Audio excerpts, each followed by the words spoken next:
Oh, hey, it's Torre. Truth Talks. Welcome to the show where we keep it unapologetically black and completely unfiltered. Let's be real.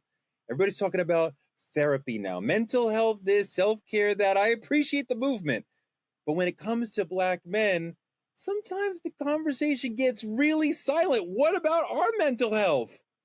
And sometimes we get labeled as angry, toxic, or emotionally unavailable. It is hard to be emotionally intelligent. Black men are fighting to be seen, heard, and healed, and it's not always happening.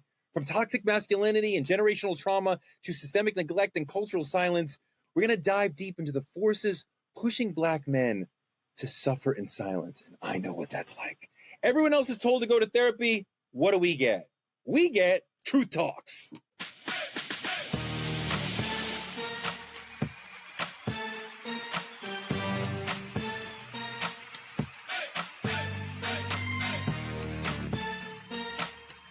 Are y'all ready to roll?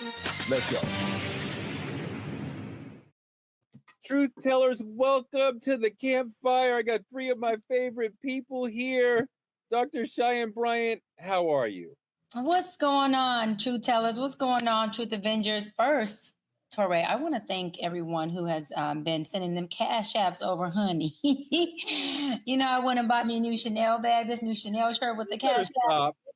Just playing. But I do want to say that is a big reason of why we're able to continue our show and continue to give you that global news with the Black voice. So seriously, although I didn't purchase a Chanel shirt with your donations, I do want to say thank you so much and make sure that you continue to send those cash apps by supporting us. And that's what keeps us alive. And so we are here because of y'all. We want to make sure you know that and give you the truth, but we do need your support. So we love you, we see you, and we appreciate you. Speaking of love, appreciated support, Judge Laura Lake is here. Yes. Hey there. Glad to be here. And also Dimitri. And he's on mute, which is perfect, because we didn't really want to hear what he had to say anyway. Torre, you muted my mic. Torre, you dirty dog. I did. Shut his mic off. It's a pleasure to be here. Pleasure to be here. God, imagine that. The Gen Xer telling the Zoomer, turn your mic on. You're muted. You're supposed to be telling me that. Here we go. Let's get into it. Let's get into trending truths. David Banner, great rapper, friend of mine. He's saying what most men won't. I don't trust a man who cheats on his wife. Putting a flag in the sand in a culture where loyalty is laughed at and cheating is absolutely glamorized. Hip-hop legend David Banner is saying, I'm checking character. If you betray the woman you're dedicated to, what else are you capable of? Look at this. I don't do business with men that cheat on their wives. And I say, huh? He said, if the person that you sleep with can't trust you, I damn sure can't. And I never thought about that. My mentor taught me something, bro. I'm serious, bro. I never thought about this in my life, bro. Dave Banner's a really intelligent brother. I love this point. Dimitri, I have heard men make this point before, that if you aren't faithful, loyal, transparent, and honest with the person you vowed in front of your family and God to be all those things to, how can any man who doesn't have a lasting connection to you trust you that you'll be honest? It's funny because I've always felt this, like always. Like it was never like a click in my mind or a realization in my mind. I don't know, maybe it's because my parents are still together 30 years, you know, clap it up for them. But I've always seen it as if you betray this person standing next to you, you'll do anything to anybody. Like you know, it's the same way I view people having kids. If you wrong your kids, you don't care for your kids, you'll never care for another human being the way you're supposed to. Beating your kids. I've always thought like that. And, you know, it's probably because, like, in our culture, you're praised for being a pimp and a player and X, Y, Z and all of these things, but nobody actually spoke on the idea that having, you know, boundaries and respect and a level of commitment to someone is a lot harder than playing a field. You know what I'm saying, Torre? Like, people don't tell you that. Lauren, it's hard to be vulnerable, open up Lauren, what do you think for of this? somebody to know who you are.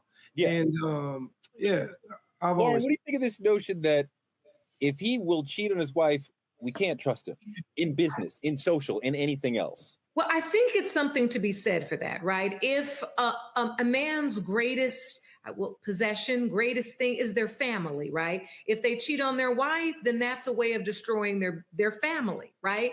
And so if you potentially destroying your family. So if you destroy your family, why wouldn't you at some point destroy our business? If your allegiances change, right, where your values shift and your priorities shift in a way that would allow you to sleep with multiple women while telling one woman that you are committed to them as in a marriage, then why is it when I'm doing business with you, wouldn't I think that maybe if our relationship dynamic changed, you wouldn't be looking to shift that or compromise that in the name of your own personal gain? That's what they're saying. And honestly, I'm not, Dimitri, I'll be honest with you.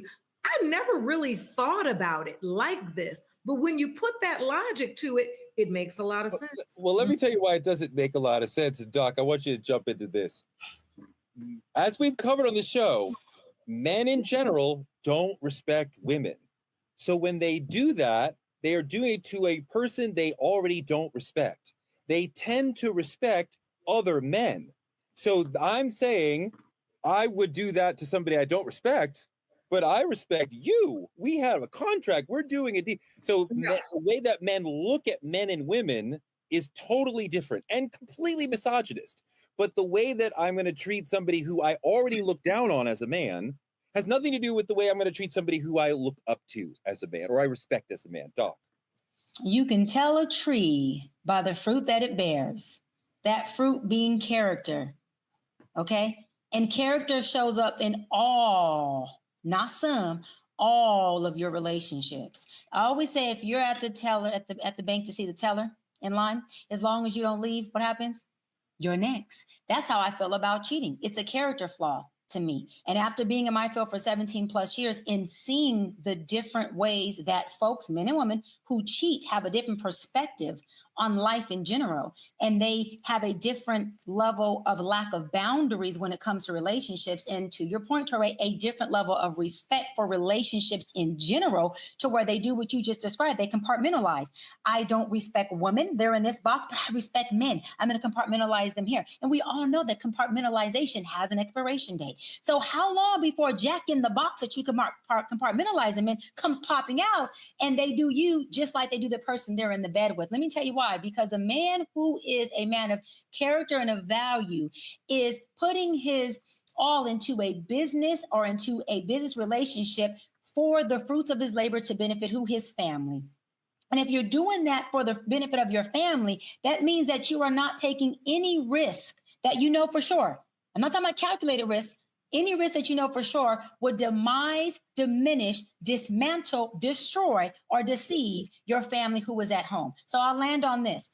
If you can lay in the bed with someone that you can procreate with, that you are building blocks with, and you can deceive them and cheat on them and lie to their face about cheating, because cheating is deception, that means that you carry and bear the seed of deception. That fruit at some point, as it is watered, will show up in your business relationships as deception as well. Wait, really quick. It may not show up the same as sleeping with somebody else, but it will show up in a different action or a different behavior that still models what deception and cheating looks like. Dimitri, I don't think that we behave the same in every situation. And I think that some people may be deceptive. I think a lot of cheating revolves around sexual greed, that the man, this may blow the lady's mind, but a man can love a woman and also pursue or have another out of a sense of sexual greed, right? And he may put them on different planes in his mind and his heart, but like, I just want more. I want all the toys. I want all the cars. I want all the houses. Man is about acquisition, right? And I think that a man and a woman can compartmentalize forever and say, this is how I behave in my life over here, Dimitri, but in my business life, I'm different. I don't think we behave the same way every time. The thing about it is you're speaking on behavior. I think what Dr. Brown was speaking on is character and integrity. Regardless if your behavior patterns change, your core character is the same way in every single relationship you hold. As friendships, as business relationships, if you lead with greed, you're going to be selfish in every aspect of your life. That's just how it is. See, the thing about it is, I I think that people don't really understand how gangster being committed is. Like, this is tough. You know what I'm saying? So let's say you were in love, right? And you still have sexual desires for another woman, to say, I'm not going to for this person is a very hard thing to do. Let me add something to that equation now. Listen. Because we love her. We're not leaving her. Our lives are tied up. Our money is tied up. We got kids, all the things. Mm-hmm. But we haven't had sex in 15 years. There's marriages that are saying that. You really are, or the friendship is there, but the spark isn't there. That's the reality. Now, how hard is it to not? Because here's a difference, though. Pilates is like, hey, you're cute. You're grown, but you're cute. But here's the difference. The difference is relationships and marriage is a contract. The moment you void that contract, you have to satisfy your partner if that's what y'all signed up for. The moment you say, I'm not doing part of this contract, your partner has the option to walk away. Hold on. I don't know many men who are, and many men and women are dealing with, I haven't had sex in a long time, or I haven't had enough sex in a long time, right? That's a normal complaint in a long-term marriage. Yes. Very few men are saying, I'm leaving because I'm not getting enough sex. Maybe because I'm not getting enough attention. I'm not getting enough nurturing, but not because I'm not getting, I can't be. But that doesn't make it okay, Torre, and I'll tag you and Judge. That doesn't make it okay because a man is saying he lacks the discipline, the obedience, and the integrity, right? To say, listen, I'm leaving before I deceive you. That is still a character flaw, because that man still does not have to stay in that relationship. Or if he doesn't want to leave, he can have an open conversation and say, listen, I don't want to leave you, but I have needs. How can we reshape this? How do we draw this out? What does this look like? And so what I'm saying is that still goes back to the person making the decision to deceive somebody when they have something called free choice and will. That we're not going to gaslight anybody, whether it's a male or female who decides not to satisfy their partner. That partner who's dissatisfied has a very executive hard choice to make, or a conversation to have that says, what do I do here where I do not deceive and I am still in integrity and this relationship can still hold its value? Lauren, you love your partner. You love the friendship. You love the connection. I'm never leaving you. I'm taking care. I told everybody, your family, I'm taking care of you. But you're not helping me over here. I'm not leaving you because that's so much of the relationship is fine. But I need that. So I'm not trying to be a horrible person, but like I need that. So I'm gonna go get that and come back to you. Like, but I feel like we've jumped the shark. We're all the way into sexless marriages. The question was, is it reasonable for a person to infer or to say, I don't want to do business with a person that cheats on their wife? And you just said that doesn't make sense at all. And what I feel like, because we do business differently than we do our marriages, I think that we're assuming that that person has some respect for the person they're doing business with. There are plenty of people who do business with people that is not based on mutual respect. It's on mutual return. There are plenty of people who are in business with people right now who make a profit off of that person, but don't respect them. We saw that in the Oval Office when Elon Musk's son said he ain't even president, and we know where he got it from, and we know the tone of it. We knew in that moment Musk does not in any way have any respect for Trump. He's doing business because he makes a profit by being in that. So what I'm going to end with is, if a person says, if that person cheats here, they may cheat me, I think that is a reasonable inference, whether it's business or personal. And it doesn't matter if that person would really cheat them. That's what I think we're missing in this conversation. It doesn't matter if they really would cheat them. Is it reasonable for me to look at the way you move and then say, I may not want to do business with you? Is reasonable. Yeah, because it shows capacity. It shows capacity to that person. I hear you, Judge. It's saying, if you do or you don't, I now know what you're capable of. Am I willing to sign up for the you may or you may not, but at least this, I know that you can. And anything you can do once, you can do twice, 3 times, and 4 times, because we are definitely folks who are on autopilot, and we learn how to create behaviors and doing what is called pathology over and over again. But we all have different modes, and we pursue life in different ways. For one example, since we're talking about sort of sex and life, some people are into BDSM. which means that in some cases that they are very powerful at work and they tell everyone to do and they're alpha at work.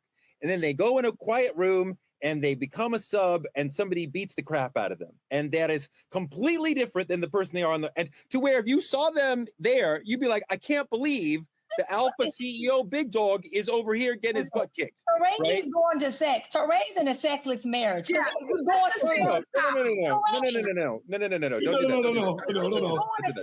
I'm not talking about myself. I'm talking about the way that life really is and how people have different modes and they approach different moments in life differently. And I think David Banner and Lauren's point is interesting. I also think that it is a bit lacking in the nuance of understanding that people come to different situations in different ways. And you may be big in one situation and small in another. You may feel a leader, you may feel like a follower, and that you have the ability to do that, to disrespect your partner over here, does not necessarily mean you have the ability to. Well, you're not wrong. You're not wrong, Toray. It's two different things. That's behavior versus character, integrity. I'm not going to hire you as my cashier if your last job you just got caught stealing.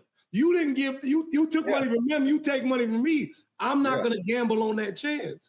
It's just that simple. Who you are when you go to work versus who you are at home, your behavior patterns should be different. There's different comfort levels. It's different people, but your integrity remains the same. That has nothing to do with, it's hard to compare who you are in a business sense to who you are sexually. That's all right.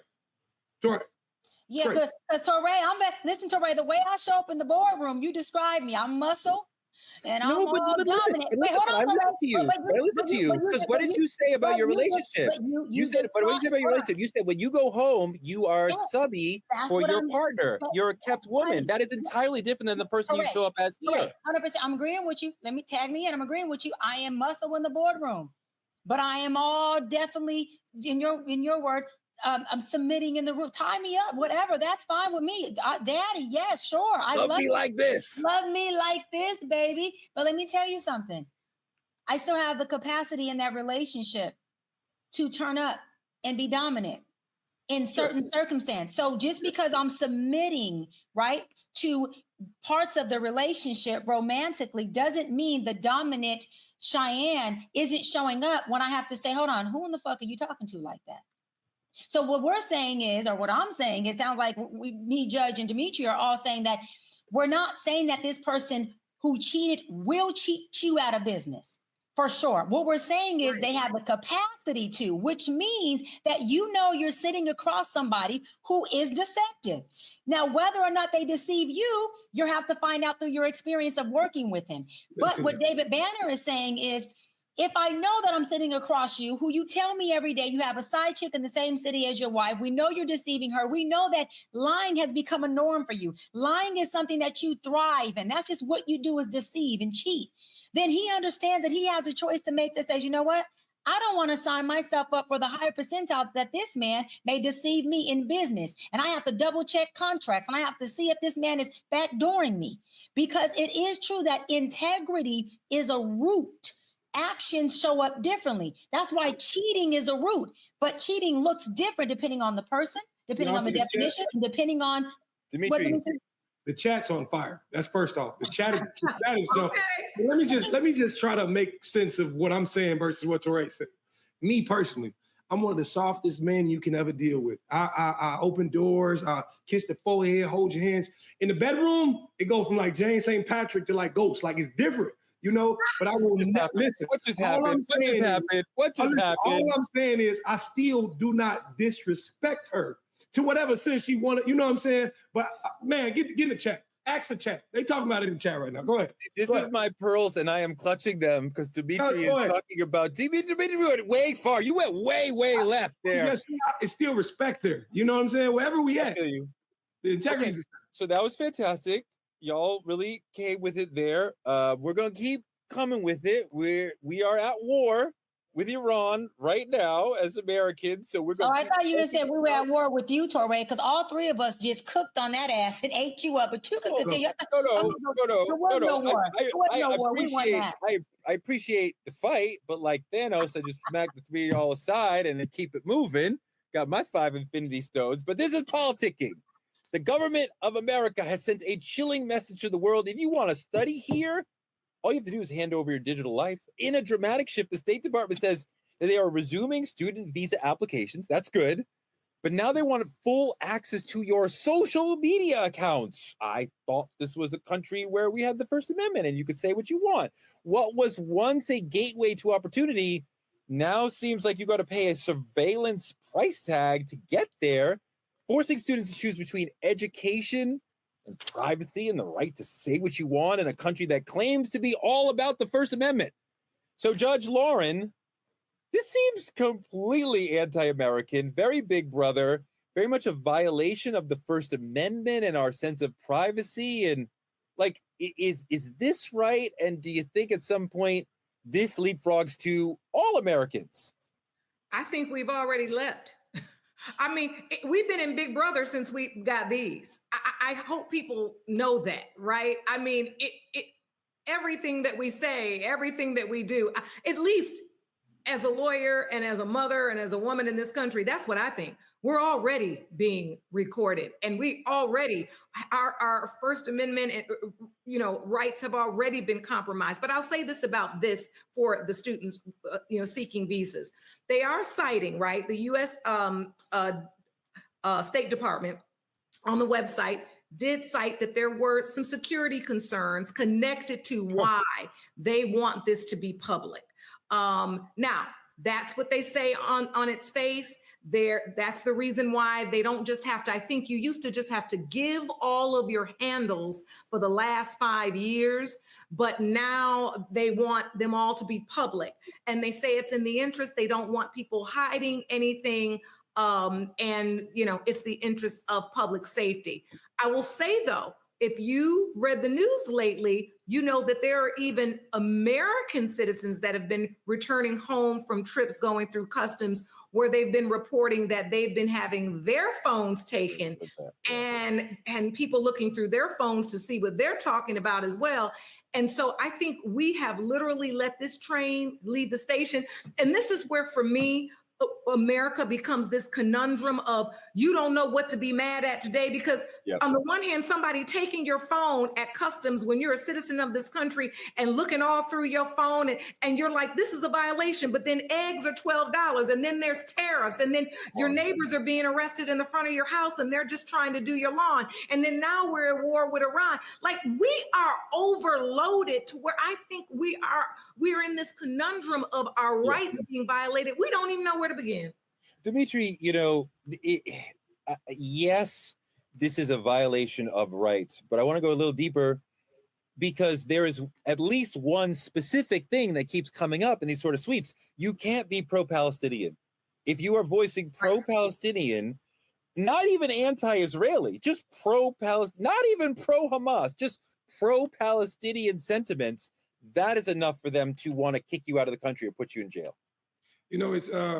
It's funny because our nation forces you to buy into their notions. It's amazing to me that, like, you tweet anything like that, you post anything like that in real time. This is not even about overseas. This is here. You post anything like that, you post anything anti-Trump, all your algorithms crash. This is a fact. You're already being watched, like Lauren Lake said. And the thing about it is, for me, what I've noticed is, like, it's breadcrumb. They'll breadcrumb you at first. It makes you hungry. They'll throw you a little bit. First, they start watching them. Then they publicly start watching us. They telling us what they finna do. And I feel like this is next in line. I used to feel real creeped out when I would look up something. I look up it one time. And then for 2 weeks straight, I keep seeing the same thing go on my timeline. You ain't go to the movies. You said you wanted to go to the movies. You looked it up. Why ain't you at the movies? Like, it's crazy. It's scary. You know what I'm saying? But I think it's there and it pushes to us. Doc, we are improved by the world coming here to study. I think we are doing something detrimental to the future of the country, telling the smartest people around the world, if you come here, you can't say anything about Palestine. You can't say anything about certain problems that we don't want you to talk about. That will lead to fewer intelligent people wanting to come here. Many of them will stay here and create things and make America better. Yeah, I don't think folks aren't going to come. I think America is still the American dream for so many who are not here, who are abroad. I do think that the concern with the immigrants is that look, they want data. They don't care about anything else from these people, but they're collecting data. Data in media are the biggest billion-dollar industries. They want data. They also want to be able to have access to their academic records, their personal records, and lastly, but they get to do location tracking when they have access to certain applications or things that have to do with what you're using on your phone. And that gives them access to be able to have data to share, to sell, and to use in any point in time. And what I did do in my research is a lot of the immigrants were saying that they felt like the DHS and ICE would be able to access them through this data and finding out where these immigrants are, and be able to have access to come in and do what they want with just them, their location and their data. So that's when I read it up, it was more of the students being having an issue with, this is a privacy breach, and I may be over here on a visa, right? But what if family or other people come? You have access to the people I communicate with on my device, which means you have access to my data, my family, my whereabouts, my locations, and the nature of our conversation. I feel like it's a huge breach of privacy. Huge, because Lauren, it goes deeper than just. How is this legal, Lauren? Well, I just said the U.S. Department of State said it's national security. It's if you're. Yep. I think what was happening was people were giving. If you were trying to get a visa and you were a student coming into this country, you had to give your social media handles.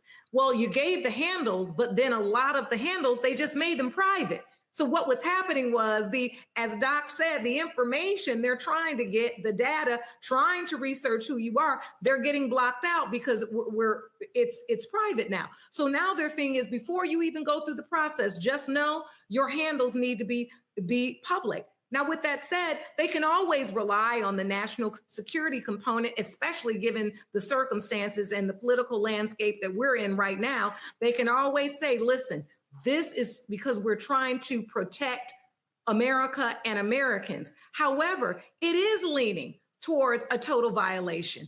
And I mean, many people would say that it is, because I don't feel like in this nation, where do we really hold on to a true First Amendment right anymore? A right to privacy, a right to speech. I mean, you see it being corrupted right in front of us. Yeah. And given what we've talked about this week, we haven't really gotten a plan to really fight this. I mean, we're really, it's kind of just happening to us. Yeah. And we are still sitting back trying to figure out, well, we're going to sue, and then we're going to march, then we're going to, no, we better not go out there. I mean, we don't have a plan. That is true.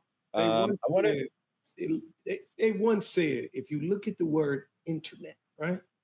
Once you're caught in the net, you caught, you stuck. That's okay. I'm just all right. You're all right. You could have left that in the chat. Let's move on. Save Dimitri from the main topic.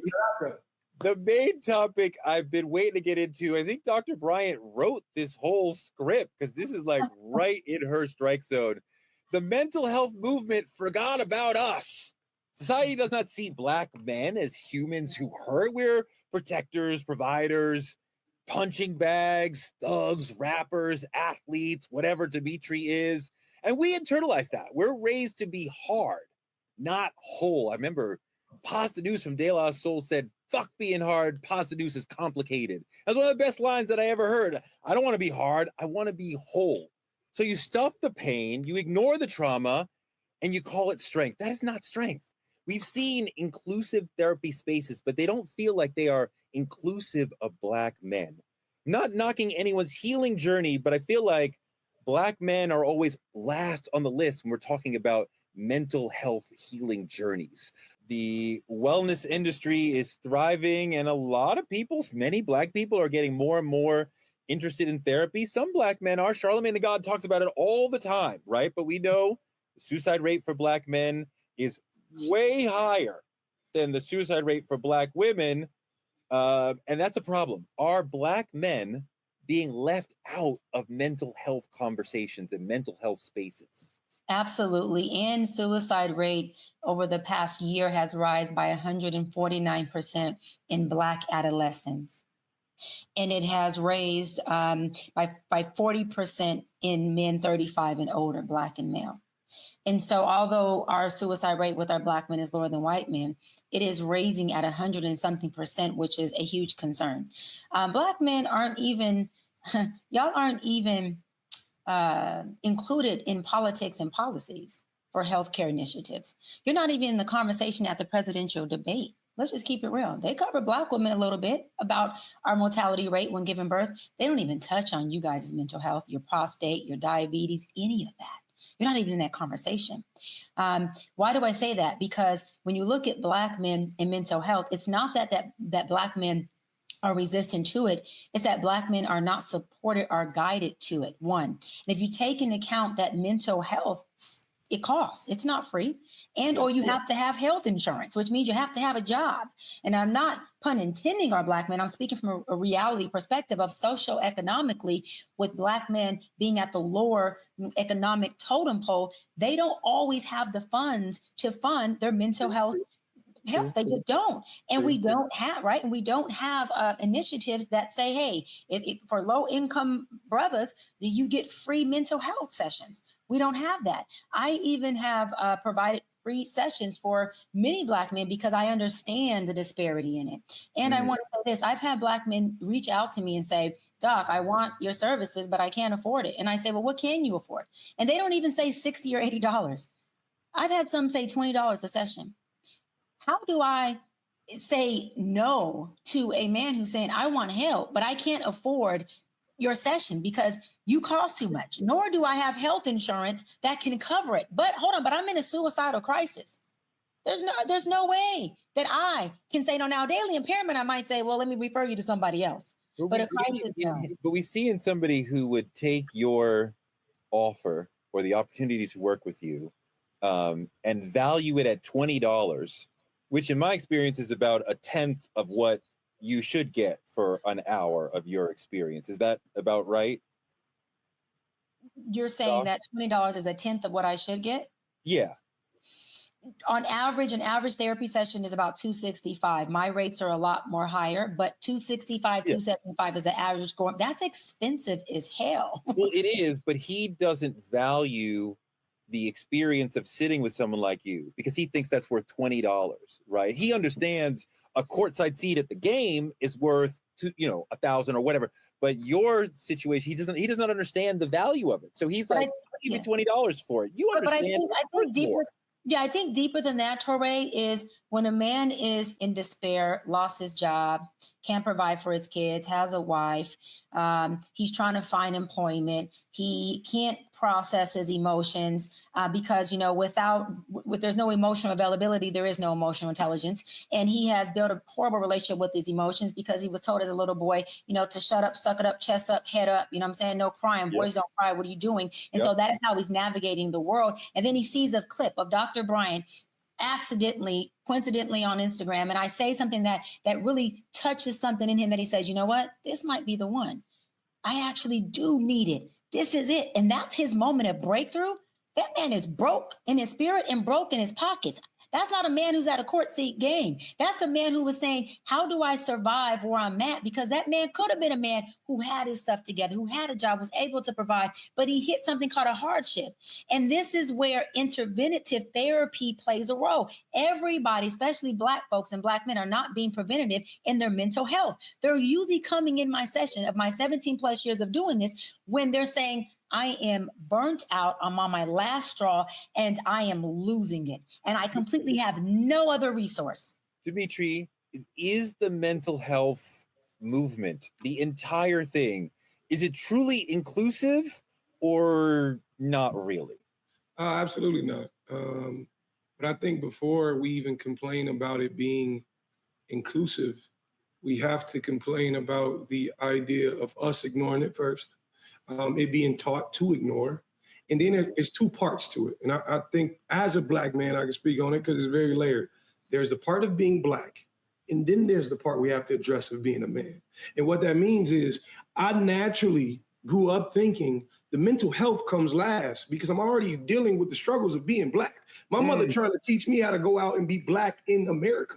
Just society alone, how to deal with police, how to deal with the fact that I'm already valued as last when it comes to applicants, how to do all these other things. Mental health cannot be the first thing on my mind. And then it comes to being a man. You have all the society's pressures of leading and being this dad who can teach. And you got all these things, how you got to treat women, how much money you got to make. And then mental health comes in. And I think now is the fact, I actually start therapy next week. Funny. Nice. Good. It's crazy. Thank you. What motivated you to go? What motivated you to go to therapy? I've always felt like I think there's more to discover about me and my traumas and how I've grown from it and how I've reacted to it.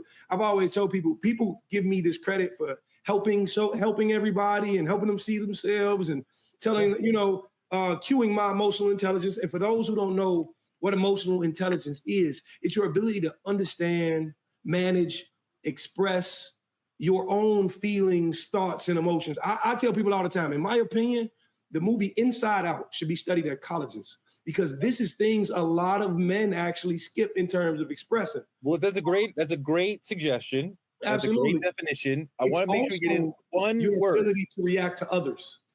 As someone is giving you emotion, how are you interpreting it? Are you internalizing it? First, with emotional intelligence, we have to be able to recognize our own emotions, right? Sure.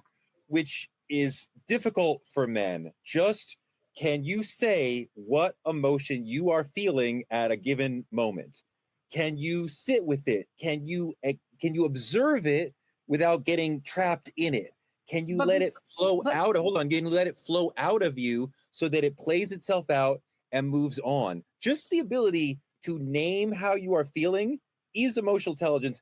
Very difficult for most men. Go ahead, Doc. But is there a safe space for men to do that?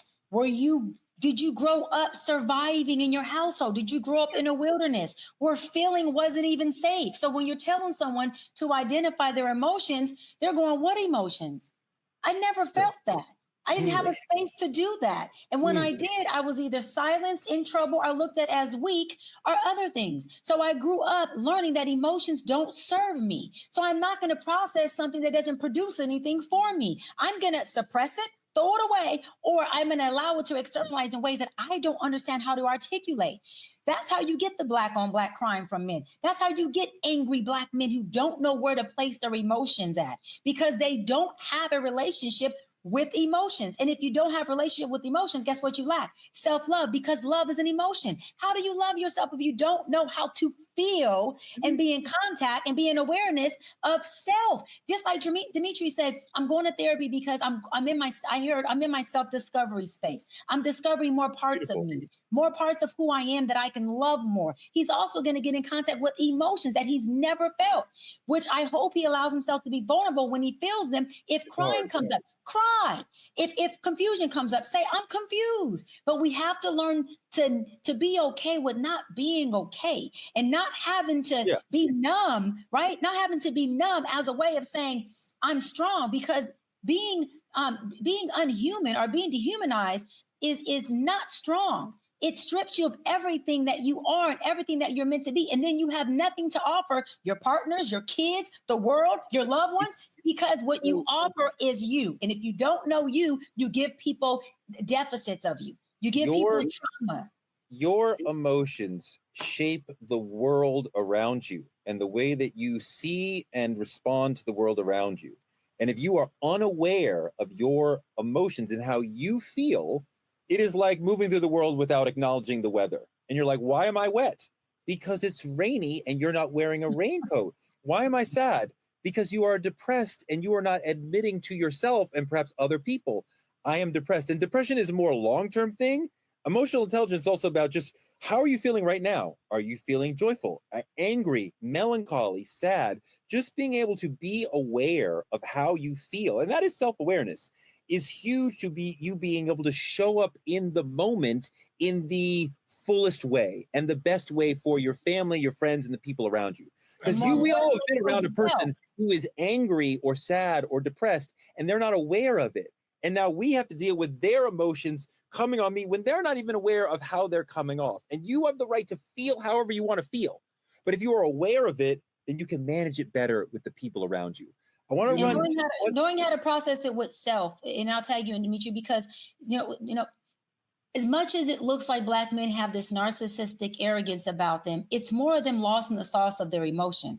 It's more of them not understanding that self-love is feeling and standing on my square and choosing me. And that is okay to choose you from a self-love perspective, not from a place of trauma and not understanding that I've always had to choose myself because nobody chose me. I've always had to be the only one, me against the world. That's a different perspective of someone who is emotionally unavailable to themselves. So they are emotionally unavailable to their issues. It takes emotions to even heal. It takes emotions to process through things. You cannot heal unless you first feel, deal, and then heal. There's no healing if you ain't feeling it. As I'm sitting and thinking, a question that comes to mind is, why are we this way? And I think that's because in our culture, we're raised just as boys and girls. We're not raised as a human being. Like, we don't get choices as children, right? So they tell you how to grow up, how to be tough, what you got to do, X, Y, Z. But I was always the kid to question. When one thing came up broke and they wanted to whoop everybody, I was like, this statistically don't make sense. Only one of us could have did this. I was always that kid. I was super inquisitive. So as a child, I'm like, you telling me I shouldn't cry or feel this way, but I have the ability to feel this way. I want to understand it to a deeper level. So I didn't grow up in a household where emotional intelligence was a thing. I taught it to my parents. And my mother will sit and tell you, she said, as a 50-year-old woman, I understand myself better than I did because of my child. And it's a beautiful, beautiful, me and my mother have an incredible relationship. But the thing about it is, I'm finna be 30, right? I'm a year from 30. I just turned 29 the other day, but I'm a year from 30. And I told myself, the reason I want to get in therapy, because regardless or not, all this emotional intelligence and self-awareness you have, what a lot of people don't understand about this, it takes one experience to shape how you move forever going forward. You could have had one scare in the dark when you was younger and fear the dark your whole life. One paper cut could have stopped how you grab things. One thing that I did when my I think I was 10 or 12 when my grandmother passed. She meant everything to my father. He, out of the 4 brothers, his 3 older brothers, he was the one who was there for her every day in the last years when she could no longer even recognize him from his older brother who was dead for 30 years, whatever. When my mom said that she had passed finally, my thought was, is Dad going to cry in front of me? Because my dad was this tough Taurus bull, nothing bothers him. And to see him cry would have bothered me. And I'm realizing later in life that I thought he was one way, stoic and strong, and that if he cried, that would be wrecked. And and my mother said, well, he's not going to cry in front of you, which is also like, he should have cried in front of me. He should have let me know, like, it is okay to cry in this situation. And even a big, tough man is going to cry sometimes. And he didn't cry in front of me. And then I didn't cry at his funeral. I was sad, but I didn't cry. And I think there's still things that are trapped in me and coming out of me like years later because I wasn't emotionally aware and intelligent enough to let the feelings, you got to let the feelings out. You got to sit in them and let them out. You have to embrace them. You can't, we want to like run past them. And I think a lot of Black men feel like we're bulletproof and that, like Black women are not the only ones hurting. Like we are hurting as well. We are not bulletproof. And I want to run a little bit of Philip Roundtree's great TED Talk to get a little bit more in this month of Black mental health awareness. A little more on this issue. Let's run Philip Roundtree's piece. Here in America, when we think about mental health, we think about the homeless man who's walking the streets, talking nonsensically to himself. We think about the white celebrity who takes their life via suicide. We think about the white mass murderer who goes into a high school and takes the lives of innocent children. Or it's usually your president who loves to tweet venom from the hip. But see, rarely does the conversation speak of a father of 2 kids Someone who possesses a master's in exercise science, a master's in social work, somebody pursuing a doctorate. Rarely is it a person of color. Rarely is it a black man. It's beautiful. And Doc, he is making the plea that we're talking about, that we should be more emotionally intelligent, but it's hard. And as I said earlier in this conversation, one of the groups of people who will rapidly police black male crying, black male sadness, are black women. The black women around us are our wives and girlfriends, our sisters, our friends, our mothers, grandmothers, telling us, don't cry, and will be super accepting of a woman's breath of emotions, but not a man's. What do you think about the way women police male emotions? So I don't think women police male emotions. I think what you described is called a mommy issue.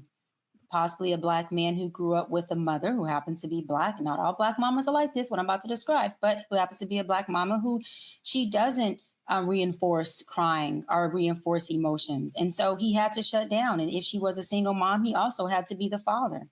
And I said this before, however he identifies with his father who wasn't there, which obviously this child has to find no value in a father who in his narrative found no value in him. That black man grows up to see himself exactly how he views his father, because he is that in his narrative until he heals from that and reprograms that narrative. So he grows up to view black women and clothe us as his mother, as a woman who is policing his emotion. He doesn't find or see safety in us from the beginning of the first interaction. It doesn't matter what we do or how we create it until that particular man processes his emotions, processes his trauma, his parenting issues, and his identity crisis that's created as a result of father not being in the home and mother having to parent him in a way that didn't allow him to have a mother. Because when a mother is a single mom, she's not a mother. She's also protecting and providing. So all he really had was a father in a woman's body. And that is very confusing and conflicting for men and boys as they grow up, because you don't see a father, you see a woman who's protecting and providing. So now you're going, wait a minute. And when you grow up to identify with other women who happen to look like your mother, okay, by race or by gender, then you also group her into that at which your mom and you's relationship has taught you that women are not safe, particular black women are not safe, that this black woman is to do the same thing, protect and provide for you and cover you. And so you never learn how to cover her. So now you got all of these huge issues that this man comes into. And if he doesn't get into therapy, he doesn't have the awareness of it. So what happens? That black woman may start to, even if she does it kindly or nicely or gently, call him out on these things.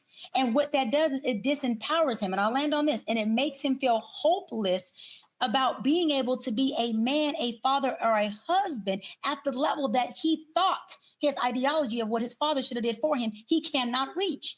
Hold on. So it creates an even more disheartening, disempowered hopelessness in him. And we all know that hope deferred does what? It makes the heart sick. So now you have a sick man who needs to be in therapy in someone's chair, being treated for the sickness that I just unraveled right in front of you in 1 minute or in 30 seconds. Lauren, that's I think the issue and the brunt of what's going on with our black men.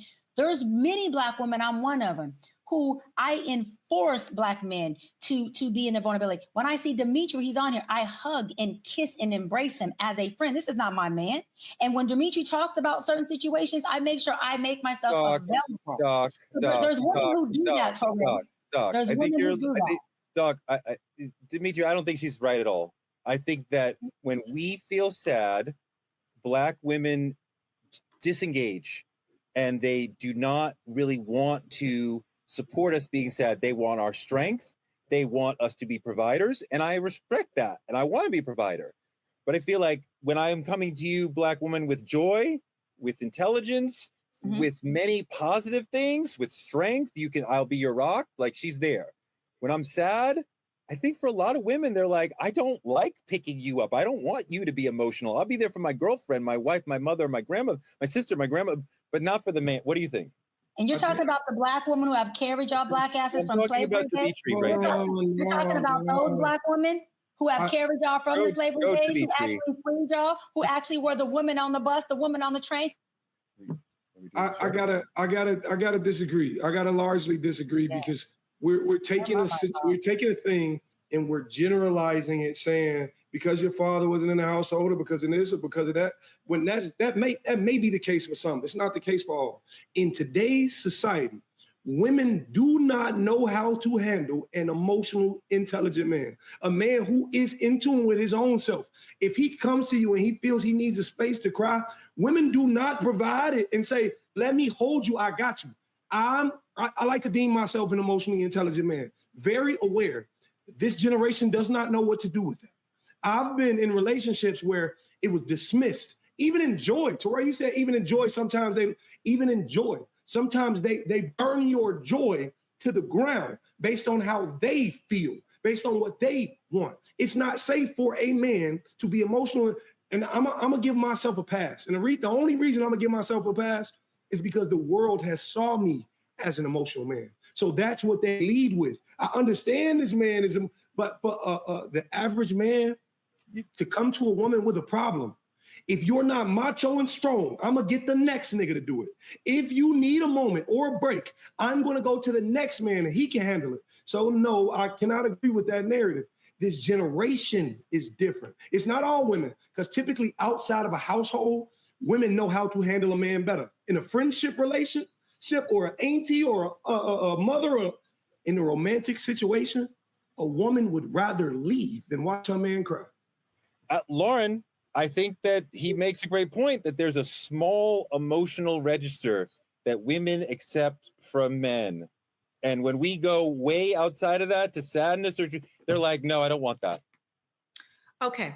I've been listening and I've been learning. I'm raising a young Black man right now with the very present father, but I'm still his mother.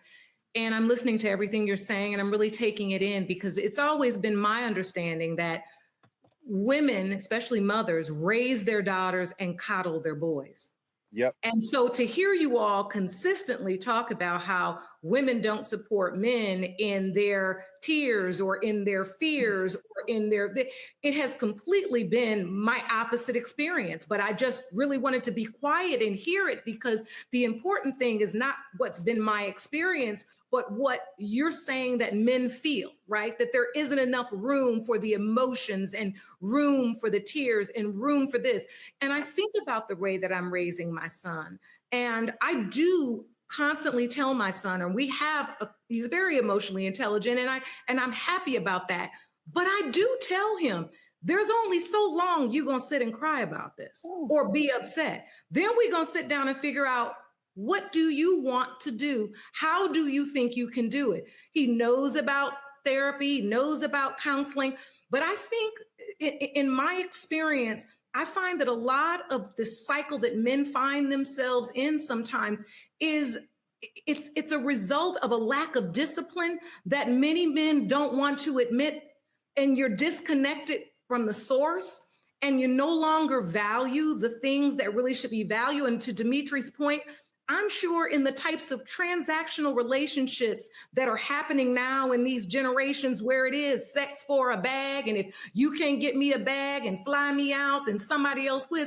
But if the man is truly the leader, then you allow that relationship to set that tone. And if you don't want that woman, then go find someone that already has her own things and you have that opportunity. And every time I get on this thing about men and lack of discipline and those things, I see the scootings in the chairs and the eye rolling, and I don't think we're ever going to get anywhere until men reconnect to the source. And the source, especially of a Black man's strength, has always been the family. And I find that men are now creating too many families that they can't afford. If we're going to go there, let's go. Y'all can talk for an hour. I think there's a lot of families now that then you're having trouble taking care of. All right, I'm with you. I think that hold on. I didn't interrupt anybody. Yeah, this is my business. This is what I've done for the last 12 years. Is help men reconnect themselves to children and families that they've created. There is a lot going on in our community that we don't want to talk about. And I'm not saying women are not at fault, but what I'm not going to do is turn this conversation into what women do, the way our last conversation on women's mental health turned into a conversation about men. I'm trying to talk about what I'm noticing in men.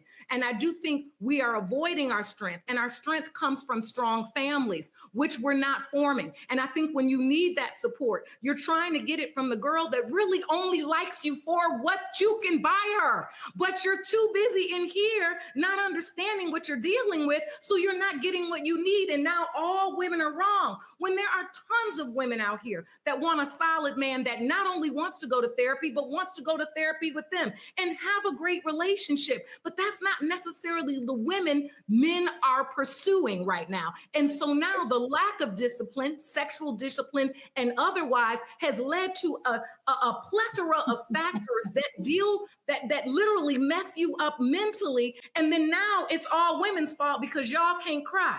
And I'm just sitting here saying to myself, like, how did this happen? We support Lauren, that's compelling. That's powerful. I see Dimitri shaking his head. Yeah, I can't really agree on that stance. The whole narrative, I disagree with the entire thing. The thing about it is we're having a conversation on Black men's mental health, and you're putting us in the exact same gun and saying it's resulted in y'all trauma. It's resulted in y'all history. It's resulted in something you didn't do right with your mother. I had a great relationship with my mom. I had a great relationship with my dad. I still struggle with mental health. And the thing about it is, it's not always your trauma. Sometimes it's how you have room and space in life with the people you're dealing with. And I know out of 100 examples, I give you 100 examples. Times I've went to women and she said, girl, you know, this nigga just told me he feels sad. What do you got to be sad about? XYZ, blah, blah, blah. It's not, and that's the problem. The problem ain't what my mama did. No, the problem is what you're not allowing me to tell you. I should not feel more comfortable running to therapy than I do my partner. My partner should say, okay, baby, how can I help? How can I allow you to feel better? But instead, you'd rather find a man and be with a man who does not feel. Miss Judge, I don't know about your generation, but I'm telling you about mine. Mine would rather start completely over than help a man. And the thing about it is, that's because we've got so attached to this narrative that Black women build men. What about a man who got it for himself? He's just sad today. Like, we dismiss this whole narrative in saying men need to go heal, men need to go do this. Understand your point in saying we create families that we can't take care of. Me? No, not me. Never envisioned being a single father in my life. Was not my choice. When I was going through my mental health issues, she decided to go do something else. Black men always get the blame for shit like this. And apologies, I'm not cussing at you. I put a little seasoning salt when I talk. You know what I'm saying? But for me, the idea of it is, it's not always us. Sometimes we show up the way we need to. Sometimes we go to our partner and say, baby, I'm not feeling good. But you know what happens? It's easier to talk to that side girlfriend you got than it is the one you're taking care of. And that's the problem. The problem is you run around, have a baby over here with this girl who actually heard you instead of the one you live with. And I'm not making excuses for men doing dumb shit because I believe it's dumb shit. But what I do know is most Black women have an answer to why you should not feel the way you feel instead of hearing how you do feel. Lauren, what about what he's saying that, and we're both saying, a lot of Black women are not receptive when their man is saying, I'm sad, I'm depressed, those dour emotions. And I think a lot of women don't really want to deal with that from a man. What do you think? I think that you're right. I want to stop. I'm trying to be delicate here because I really do want to hear and I really do want to learn, but I want to be honest as well. No woman does want to sit around with a crybaby man all day that just can't understand that, yes, we all have our emotions. We're going to listen. We're going to walk through it. If you're down and out, if I got to hold it down for a while, I'm going to hold it down. I don't know what's going on in your generation, Dimitri, but from what I can see, sitting on the bench on my show, I know that there's some definite and real issues going on that are different, but I don't really know a Black woman. There are very few Black women I know in their life that have never been through a period where they didn't have to hold a man down, and they did it. And they did it well. And you know what? The majority of them, that man is not with them anymore. the one that held him down. So let's, but I'm not talking about women. We're talking about men. So before we go and get up on our soapbox, that is very real. I do not in any way negate what you're saying, Dimitri or Teray. And I'm going to be honest with you. We do want protection in this world. So yeah, you can cry, spend the afternoon sliding down the wall. We can go get us some Big Macs and an extra large fry and 2 milkshakes. But in the morning, we gonna come up with what we gonna do. Do we need counseling? How did McDonald's get in this?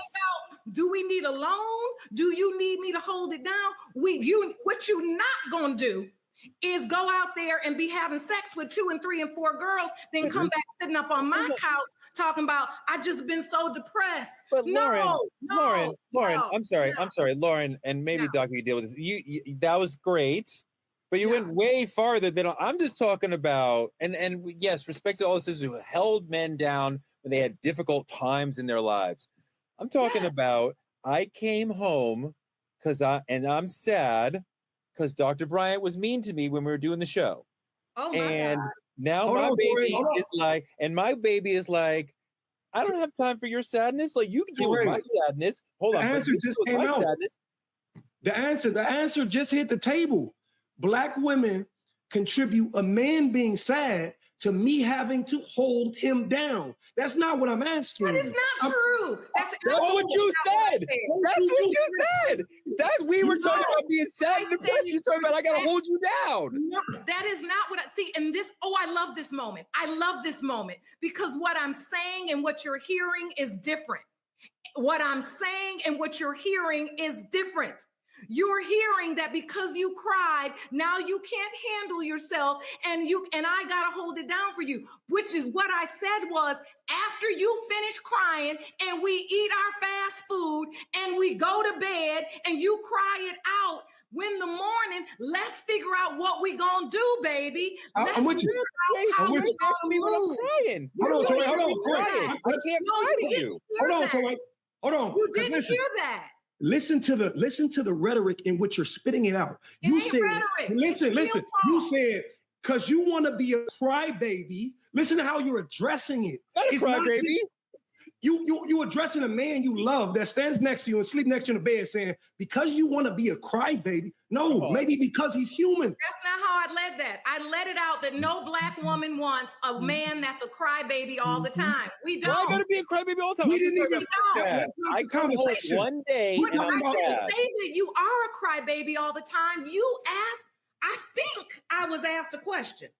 See, and this, Judge, this is exactly my point. You guys have done a great job of making my point of what I said earlier about mommy and parenting issues, that Black men can be in denial if they want to be. Let me tell you what happened. They heard their trauma. They didn't hear you. Let me say it again. They heard their trauma. They didn't hear you. And let me say this, Dimitri. Just because your mom's in the house, no pun intended to mama, because I've met her and love her, doesn't mean you had a healthy relationship with her. Let me go further. Had a man, including you, had a healthy relationship with their mother, you would have the proper tools to choose a happy relationship or a healthy relationship with a woman.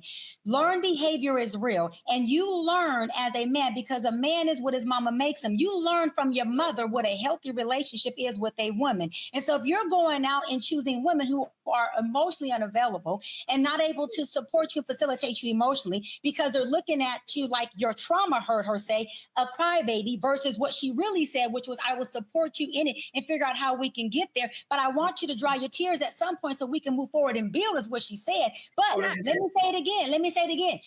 If your mama doesn't have a good relationship with you, but she's in the home and she's present, it doesn't teach you the tools on how to choose a healthy woman. You choose your mama in that woman. You choose your trauma in that woman. And so therefore, it goes back to mommy issues, trauma that we're hearing that eclipse us from hearing what someone is saying. Because if a person's not used to hearing their mother support them, then support sounds like trauma, like it did from Judge onto your ears. It lays dead on the ears. So it goes back to the issues that we don't want to address. And every time I say say mommy issues to a black man who's not ready to heal, he's highly triggered. And every time I talk about a black man not being able to hear a woman support him, he's highly triggered. Hold on, where the trigger is where the pain is. So when you go to therapy, you got to talk about where you're resistant to, because where the resistance is where the pain is. And healthy parents teach their kids how to choose healthy relationships. Not healthy parents.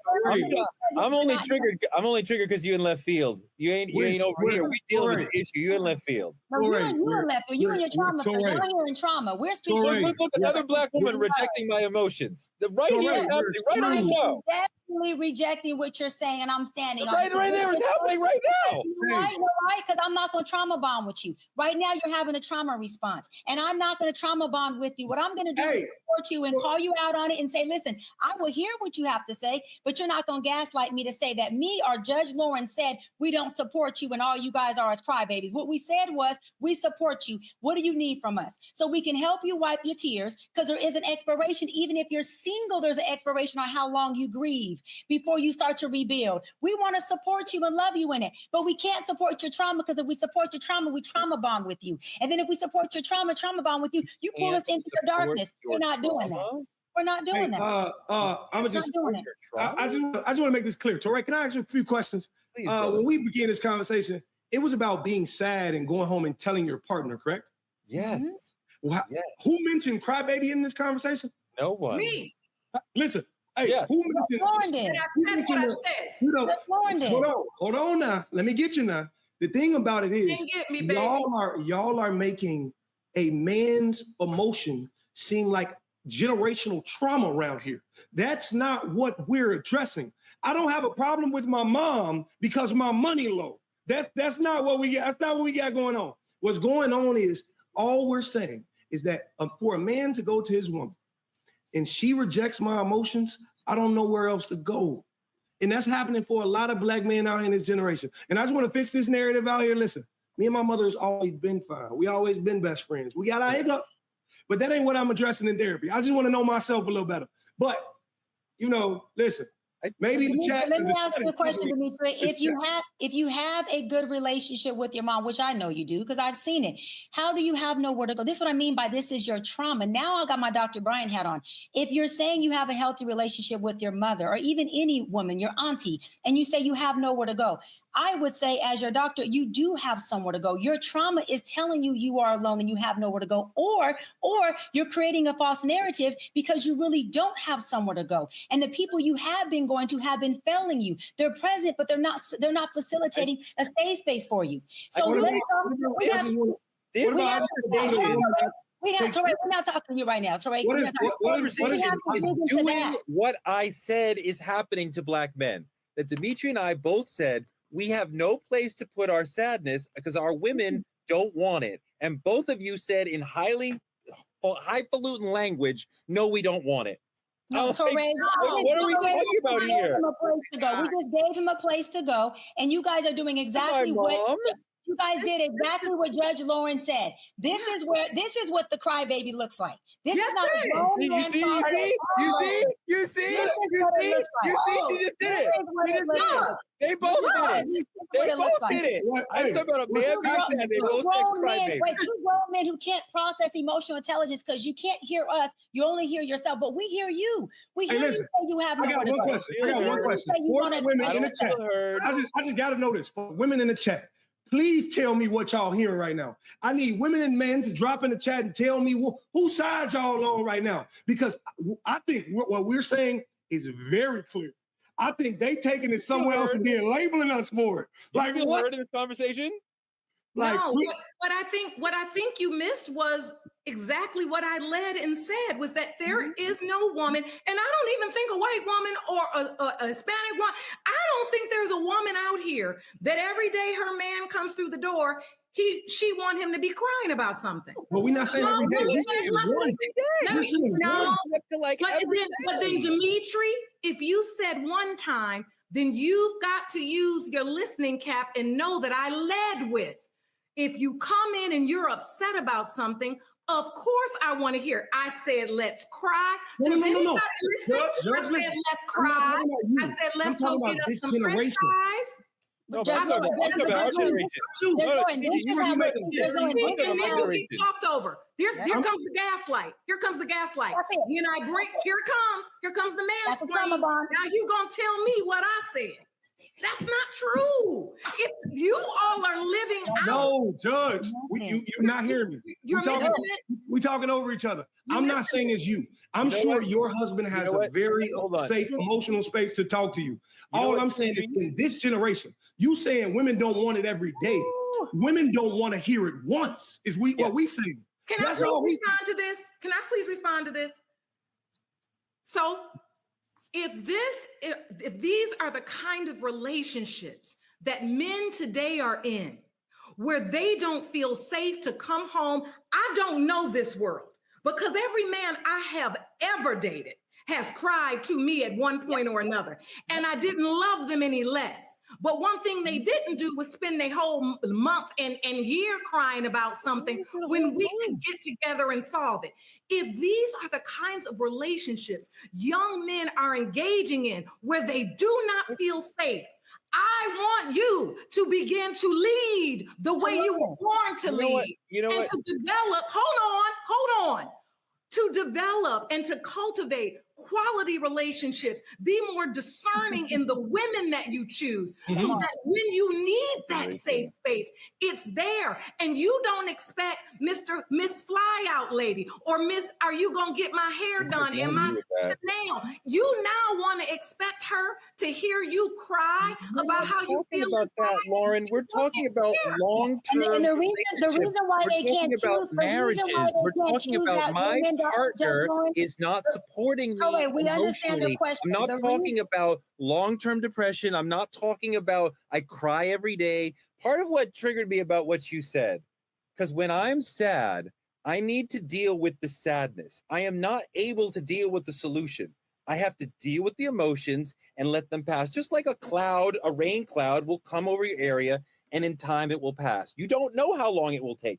It might take 10 minutes. It might take 2 hours, right? You have no idea. It might take 8 hours. You don't know how long it's going to pass. And you're immediately like, I'll cry with you, and then we got to get to the solution. And I'm like, I'm not even intellectually ready for the solution. I'm only able to deal with, can I cry and can we do that together and get me out of my emotions? This is the dysfunction that they pull us in. Because Judge Lauren, really quick, this is what happens. This is what happens when couples get together and they're trying to have an effective communication of conversation that would take them to a place. Communication is supposed to take you somewhere. It's not supposed to keep you stagnant. And when you do this vicious, dysfunctional cycle, the reason why they can't lead, to your point, Judge Lauren, and they keep choosing these type of women is because they don't know what it looks like. It goes back to the mommy issue. If you don't know what it looks like, you can't choose it. One. Number two, when we do this cycle with them, right, which is obviously what they like because it feeds some dysfunction in them, they will stay in the conversation with us. But if we say, listen, baby, it's going in circles, it's not going anywhere, I'm going to just remove myself from the conversation. Guess what we've done? We've left them hanging. We didn't support them. When we don't want to attach to their trauma or this dysfunctional pathology, we're looked upon as not being supportive. That's called having self-love and boundaries that say, baby, I want to love you. I want to support you, but I can't do this because this is not healthy for neither one of us, the relationship or the collective of the family. Even if the kids are watching us do this, it's not showing what healthy communication looks like. So let's just stop until we can recollect and do this again. Then we're not supporting them. Right. And I want this to stop because I feel like it's quite irresponsible to have this level of conversation and then to try to minimize it into something that was never our intention. When I spoke to you about if you're crying and you come home, we're going to have our Big Mac, we're going to do this and we're going to figure out what we have to do. That doesn't mean literally that you can never cry again. What it was meant to convey was that I see you, I am with you in this. And now let's talk, as you've been talking about, using emotional intelligence about what you need. Is it a sabbatical? Is it just time to cry? You know what? I think I just need a couple weeks because this maybe it's a death, maybe it's a loss of a job. But what it isn't is every day coming in and crying and being destructive and letting that lead you into destructive behaviors that destroys yourself and your family. No, if I love you, I am not going to allow you to do that and just let that happen. I'm going to be there. We talked now when it was aggressive love earlier, when Doc talked about it, then it was the new thing. Oh, I love that aggressive love. I love that aggressive love. Yes. So when we aggressively love you and tell you, now I know you're sad, but hey, I'm here for you. What are we going to do? Now we're too aggressive. It's like, come on, you all. No. I mean, like the aggressive love was a great story that almost made me cry, but it was also was a moment. It was a moment. We love you aggressively too. If she's I'm not feeling that. If she's she can turn that into stalking if she does it too much. One thing that I know that great couples do, when one partner, the male or the woman, is upset, the other person might say, do you want me to listen or do you want me to solve the problem? Because a lot of times women do not want you to solve their problem. Just listen to me. You don't have to say anything. Just be an ear. Just be a presence. Just sit with me and I will talk it out. I don't need you to answer my problem. And you, when you're like, let's get to the solution. And I'm like, maybe I just need to get out the problem. If I come home every day, then I need to be in therapy because we have a significant problem. You just communicate one day, I should be able to come home and cry on your shoulder without having to hear about what is the solution that we're going to have for this. Like, the solution is let me cry for 20 or 30 minutes. So then when she asks you the solution, you say that. This is what I mean. We're talking about two high-functioning people having this conversation, Judge Lauren. We're not talking about a low-functioning person and a high-functioning person. When someone says, listen, honey, you're crying. I'm working through this. What is the solution? And your solution is, I need you to let me cry. Where is your communication skills, a high-functioning man, to say the solution is I need to cry? Give us that. And emotionally unintelligent. How can I do that?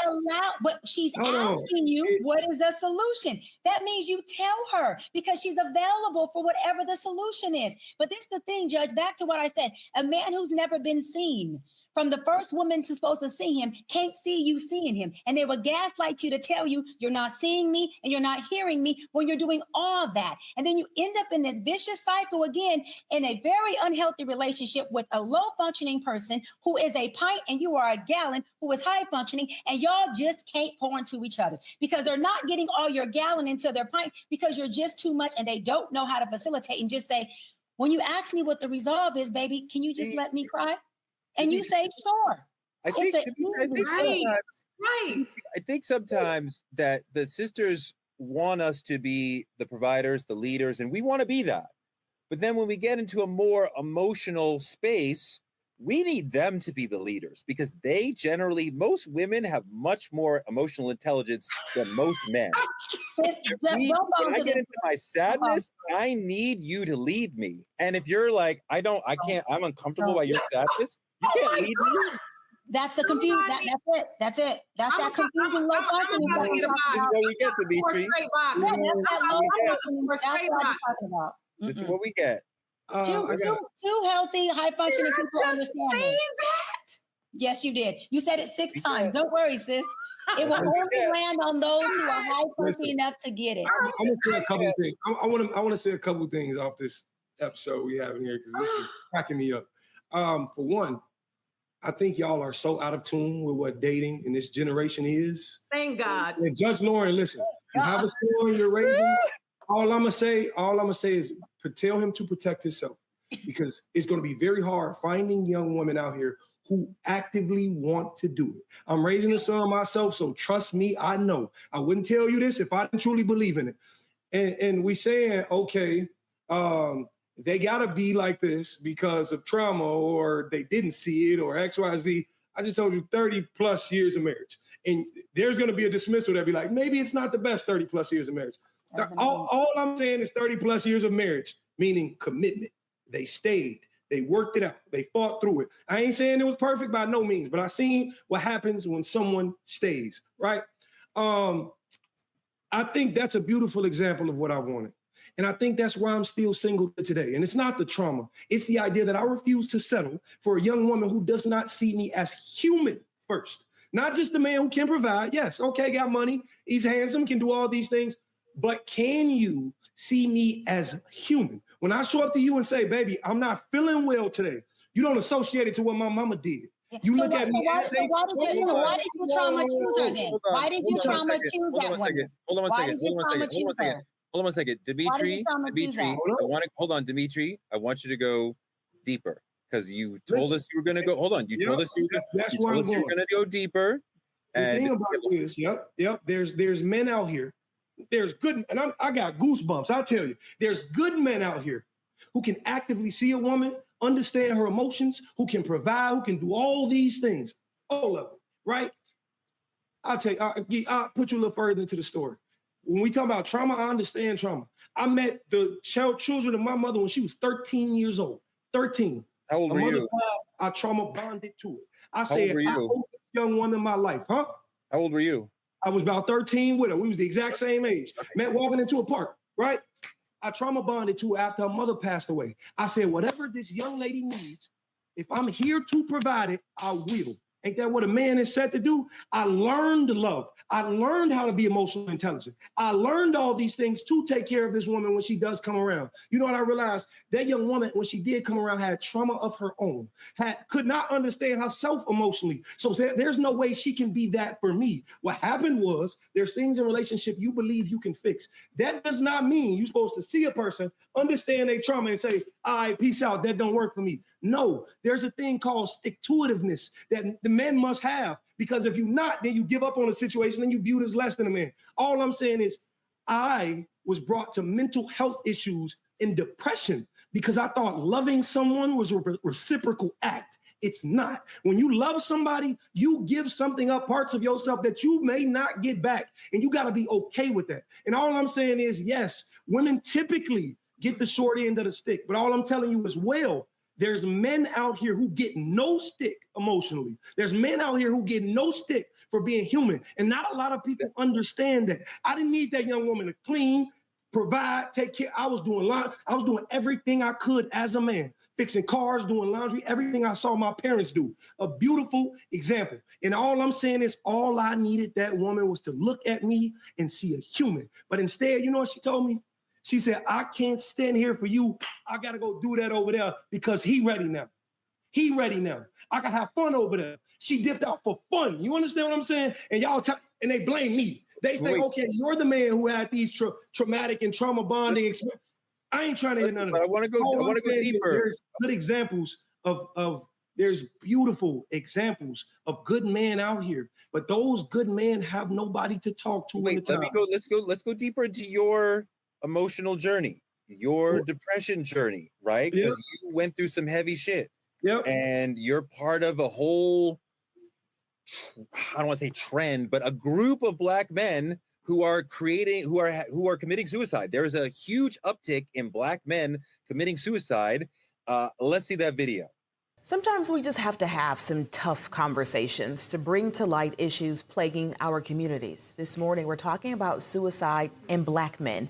New research shows an alarming number of young Black men are dying by suicide, and the numbers are growing. For Black men ages 15 to 24, suicide is ranked as the third leading cause of death. Black men are also 4 times more likely to die by suicide than Black women. That is according to the U.S. Department of Health and Human Services. There are a number of high-profile suicides in the Black community right now, including the son of actress Regina King, Ian Alexander Jr., Mayor Kevin Ward, and former Miss USA Chesley Christ. And there is a strong stigma in the Black community when it comes to mental health care. Dimitri, this is really powerful, really sad, really emotional. And I've been there. You've been there. Talk about your journey with suicide. October 29th, 2022, I attempted to take my life. Not just because some young woman. What did you do? I tell you how God works. It's quite hilarious, actually. I tried to slit my wrist.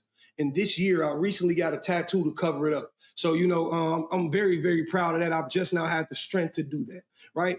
And a lot of people would contribute it to the idea of a young woman deeming it's okay to walk away from me and this 2-year-old kid. No, it wasn't that. That's not all it was. Like you speak on, Dr. Brown, I had trauma. I had things that I had not dealt with. I was homeless from the age of 18 to 19.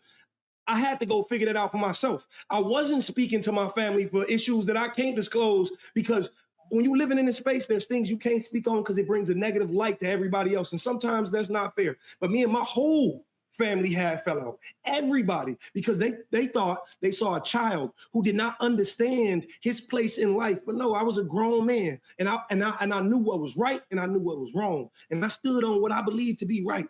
I had my best friend had died at the time. All this is in the same span. My best friend had died at the time. The relationship had ended. I fell out with my brother because I had to put my hands on my brother because he put his hands on a woman, and that's not how we was raised. If I'm going to be the person who pulls you up, I gotta be your repercussions before the police get to you. I gotta show you the right ways of this world. My life was just dumping, right? And then all of this, that young woman knew about my suicide attempt. Never said, yo, just want to check on you after all of that. Was you good? No, she was happy doing what she wanted to do. So you know what I had to do? I had to look at myself in the mirror and say, I'm better than all this. I need to get up. I need to figure out who I am and how I contributed to each and every one of those situations in my life. And the thing about it is, everybody's like, you don't seem like you need therapy. You don't seem like you need therapy. I'm choosing therapy for me. I'm choosing therapy because at the end of the day, there's still some traumatic experience I have not dove into yet to understand for myself. And all I'm saying is, when we contribute everything that a Black man does to trauma, that's not always the case. Sometimes you just need an ear. That's all I'm saying. Mm-hmm. Mm-hmm. That was really beautifully said, and thank you for sharing that.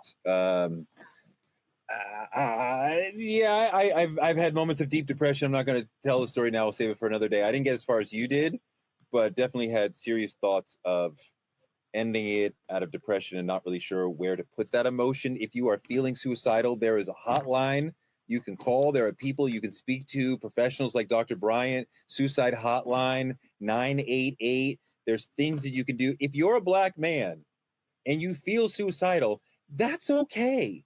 You can call somebody, you can speak to somebody, you can get out of that. You will not always feel suicidal. The urge will go away if you can sit through it, if you can hold on a little bit longer, you can get through that. And I hope people who are dealing with that, as I have, as Dimitri has, as other people have, as many other people have, that you can just hold on and find somebody and find a reason to keep going on. Because Black men deserve more than survival. Man, Twitch, who killed himself. We deserve peace, softness, and the space to feel without judgment.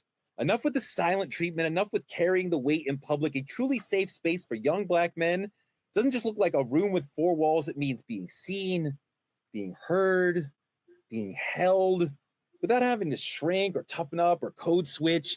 It looks like community, not just therapy. So if you're a young Black man listening, your story matters. Your depression matters. Your feelings matter. Your healing is necessary. Your inner life is important. Your emotions are important. You don't have to do it alone. This is your space too. We're going to build this brick by brick together. Stay real, stay grounded, and keep showing up for yourself each day. Okay, that was a amazing show. Thank you guys for bringing all the heart in your entire spirit. Like, comment, and subscribe at Truth Talks-Live. Watch us simulcasting right here on the Black Star Network, right after Roland Martin Unfiltered every night. Support Black media at CashApp, Truth Talks Live. Visit TruthTalksLive.com to advertise or become a VIP member. Tune in every night, 8 p.m. on the East Coast and on the West Coast. Support us by advertising with Truth Talks and reach the 10 million people who are part of our social network on all platforms. Small businesses and influencers, partner with us by visiting TruthTalksLive.com. Next week, Ebony K. Williams and Ryan Cameron will be sitting in with us. We will be here. We are your Truth Talks family, here to argue and still find a way to love each other at the end. Every night, 8 p.m. East Coast and West Coast. Truth Talks will be back tomorrow night. Good night, y'all.